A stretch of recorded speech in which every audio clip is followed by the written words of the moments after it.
अभी रास्ते में किया।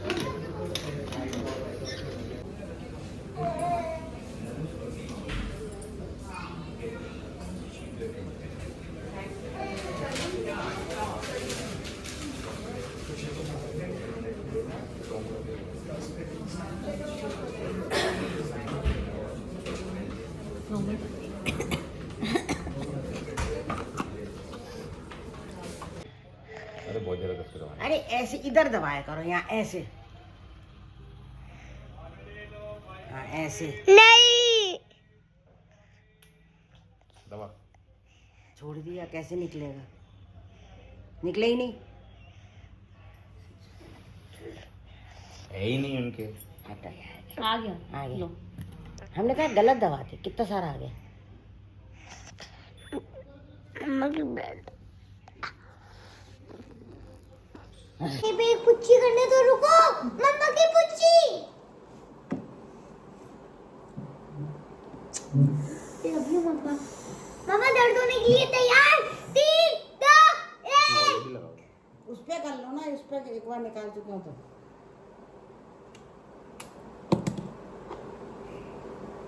हो गया।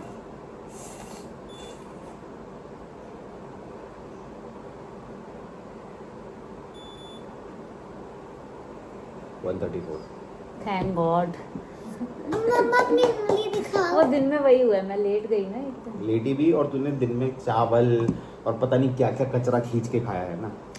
सो गाइज, ये मुझे अब रेगुलर करना है 134 note after every meal. I have to count my sugar because मेरा ग्लूकोज टॉलरेंस टेस्ट जो है वो ठीक नहीं आया है। That shows my sugar level is high, है ना। अब सवेरे आलू मत बनाना। सो आलू बनेंगी नहीं। अभी घर में यही सब डिस्कशन चल रहा है कि किस तरह से मील जो है हम चेंज करें। I have to control my diet. और सो गाइज, अभी जो आपने एक छोटा सा क्लिप देखा उसको मैं थोड़ा डिटेल में अभी आपको बताती हूँ। बेसिकली करेंटली मैं 30 वीक्स प्रेग्नेंट हूँ और इस टाइम पे मेरे 3 टेस्ट हुए हैं। एक हुआ है मेरा डॉपलर टेस्ट, दूसरा रेगुलर ब्लड टेस्ट हुए हैं जो डॉक्टर्स जनरली 8th मंथ में प्रेफर करते हैं बिकॉज अब डिलीवरी का टाइम भी नज़दीक आ रहा है। और तीसरा टेस्ट मेरा हुआ था GTT यानी कि glucose tolerance test. Glucose tolerance test मैंने इनिशियल प्रेगनेंसी के टाइम पर भी करवाया था, अगर आपने मेरे वीडियोस देखे होंगे तो। उस टाइम पे मेरा वो टेस्ट बिल्कुल नॉर्मल था, बट इस टाइम ग्लूकोज टॉलरेंस टेस्ट की जो वैल्यूज़ आई हैं वो थोड़ी सी गड़बड़ हैं। अभी कॉन्ट्राडिक्ट ये हुआ है कि जो मेरा ब्लड टेस्ट हुआ उसमें मेरा शुगर लेवल फास्टिंग का भी नॉर्मल है और बाकी सारे पैरामीटर्स भी बिल्कुल नॉर्मल आए हैं। बट जो मेरा ग्लूकोज टेस्ट हुआ है तो उसकी जो मेरी रिपोर्ट आई वो ठीक नहीं थी। सो डॉक्टर वो सेइंग कि आपको अब अपने रेगुलर घर पर ही ग्लूकोमीटर से चेक करना है फॉर नेक्स्ट 3 to 4 डेज़, जो कि मैंने आपको अपने पिछले वीडियोस में भी दिखाया। तो वो हम लोग कर रहे हैं एंड उसका प्रोसेस यही है कि मुझे सबसे पहले सुबह फास्टिंग लेनी है, उसके बाद ब्रेकफास्ट करना है, ब्रेकफास्ट करने के बाद 1 घंटे का वेट लेकर मेरे को फिर टेस्ट करना है कि मेरा शुगर कितना आ रहा है। Same goes for lunch, lunch के 1 घंटे बाद अपना शुगर टेस्ट करना है and the same applies for dinner. Dinner में भी 1 घंटे के बाद टेस्ट करना है। तो ये पूरा प्रोसेस मैंने चार्ट बनाया और ऑलमोस्ट 4 से 5 दिन ऑब्ज़र्व किया। बेसिकली पोस्ट मील 1 घंटे के बाद जो हम शुगर लेते हैं वो मेरी आनी चाहिए 140 से कम, और काफ़ी ऑन एंड ऑफ चल रहा है, कभी थोड़ा कम भी आ जाता है and most of the time जो है वो थोड़ा हायर साइड जा रहा है, लाइक 155, 158, 168 समटाइम्स। तो वो पैरामीटर्स जो हैं वो अभी थोड़े एबनॉर्मल दिखा रहे हैं। इसके रिगार्डिंग में जब मैंने डॉक्टर से बात करी, उन्होंने मुझे बोला कि अब आपको मेडिकेशन लेना पड़ेगा। I am suppose to take this serious because Advait के टाइम पे मुझे ऐसा कुछ प्रॉब्लम नहीं हुआ था, मैंने इनफैक्ट GTT टेस्ट भी नहीं करवाया था।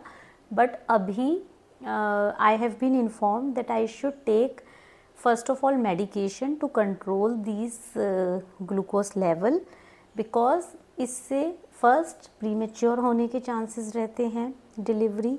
सेकंड, बेबी को अर्ली एज में डायबिटीज़ होने के चांसेस रह सकते हैं। So these are the factors that has to be consider, and इसी वजह से डॉक्टर्स आर रिकमेंडिंग कि आप एक बार मेडिकेशन लो और उसको थोड़ा कंट्रोल करो। और सिर्फ मेडिकेशन ही नहीं, मेरे को डाइट में भी काफ़ी सारे चेंजेस करने पड़े हैं। तो मेरा मीठा बिल्कुल स्टॉप है। मीठे में नेचुरल शुगर भी जो मैं लेती थी, I love to have watermelon, musk melon, banana, ये सब चीज़ें मैंने बंद कर दी हैं। चाय अगर मैं थोड़ी बहुत पीती थी वो भी मैंने बंद कर दिया है। कार्ब्स बिल्कुल बंद कर दिए हैं बिकॉज़ उससे भी शुगर स्पाइक होने के चांसेस रहते हैं। आटे की जो नॉर्मल आटे की जो रोटी बनती है वो बंद कर दी है। So basically all the items that contains any type of sugar, वो चीज़ें मेरे को अभी अवॉइड करनी है। And I focus more on having proteins and iron, calcium rich food. तो वो सब मैं कर रही हूँ। थोड़ा सा डिफ़िकल्ट भी है बिकॉज़ इस टाइम पे मेरे को मीठे की क्रेविंग होती है, but I can't help it because मैं रिस्क नहीं ले सकती बेबी के साथ, तो इसलिए मुझे वो अवॉइड करना पड़ रहा है। Let's see how the medications will be, और उसके बाद देखते हैं कि अगर मैं मीठा कंटिन्यू कर सकती हूँ या कुछ प्रोपोर्शन में भी कर पाऊँगी कि नहीं। So we will see, everything depends on the report how it will come later. Second, जो मैंने डॉपलर टेस्ट करवाया था, डॉपलर टेस्ट मेरा बिल्कुल ठीक था। बेसिकली अगेन उसमें बेबी का ओवरऑल ग्रोथ चेक किया जाता है, बेबी किस तरह से मूवमेंट कर रहा है, बेबी के आसपास जो पानी है वो सब सही है कि नहीं, बेबी की पोजीशन ठीक है या नहीं, ये सब चीज़ें देखी जाती हैं। तो डॉपलर टेस्ट मेरा ऑलमोस्ट ठीक था। The only thing that doctor has mentioned was कि आप पानी थोड़ा ज़्यादा कंज्यूम करो, rest everything is fine. Baby का वेट, बेबी की movements, everything is absolutely fine. And the good part was, जब हमने डॉपलर स्कैन और ये अल्ट्रासाउंड करवाया एंड हमने उसमें क्लियरली देखा when baby was laughing, baby was yawning, क्योंकि इस समय बच्चा पूरी तरह से डेवलप हो चुका है। अब बस उसका वेट गेन हो रहा है, ब्रेन काम करने लगा है, सुनने लगा है, अपनी आईज़ खोल के वो देखता है। आप जब हमने वो स्कैन देखा तो हमें ऐसा लगा that baby is really listening अस, तो वो उसमें हंस भी रहा है, यॉर्न भी कर रहा है। तो it was a magical moment that we have seen, and it was really glad to see how this small little tiny human being is developing in my tummy. तो बहुत अच्छा लगता है।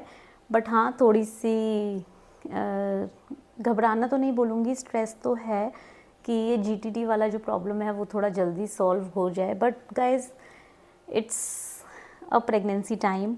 आपको कब, कहाँ पे, किस तरह से क्या प्रॉब्लम आ सकती है आप नहीं जानते। It's just that you really need to take care of your diet, of your health. Plus I am into a high risk pregnancy, इसलिए भी हो सकता है कि मेरे को ये सारे एक्स्ट्रा प्रिकॉशंस लेके चलने पड़ रहे हैं और एक्स्ट्रा टेस्ट करवाने पड़ रहे हैं। But nevertheless, as far as you have a full faith on your doctor, तो आपको बिल्कुल घबराने की ज़रूरत नहीं है। तो मैंने तो अपना सारा कुछ जो है वो डॉक्टर के ऊपर ही छोड़ा हुआ है। वट एवर शी सेज़ मैं उसको फॉलो करती हूँ बस। And I am trying my best कि सब कुछ सही रहे। और बूस्ट्रिक्स एक इंजेक्शन लगना है जो मेरा ड्यू है, आइडली मेरे को 30 वीक्स पे लगना था। तो ड्यूरिंग माई नेक्स्ट विज़िट मेरे को वो बूस्ट्रिक्स लगेगा। बूस्ट्रिक्स भी इम्पॉर्टेंट है। और इसके अलावा शायद एक स्कैन अभी और होगा, फाइनल स्कैन, और डॉक्टर ने मेरे को हर 15 दिन में अब विज़िट करने को बोला है। स्ट्रेस कम से कम लेना है, एक्सर्शन कम से कम करना है। But if you are a working professional and if you have kid around at home, तो आप समझ सकते हैं रिलैक्स करना, एक्सर्शन ना लेना तो डेफिनेटली पॉसिबल नहीं है। But yeah, I am trying my best, and yeah, this is what it is, and let's see how the future is coming up. और बस अब फटाफट से तैयारी करनी है, खूब सारी चीज़ें रेडी करनी है, बिकॉज मैंने अभी बिल्कुल कुछ भी स्टार्ट नहीं किया है। But I think now I should start pack my bag, babies bag, and also to look after for the hospital कि हम कहाँ पर डिलीवरी करवाएंगे, वो OT कैसा है, हॉस्पिटल कैसा है, वो सब चीज़ें भी अभी देखनी है।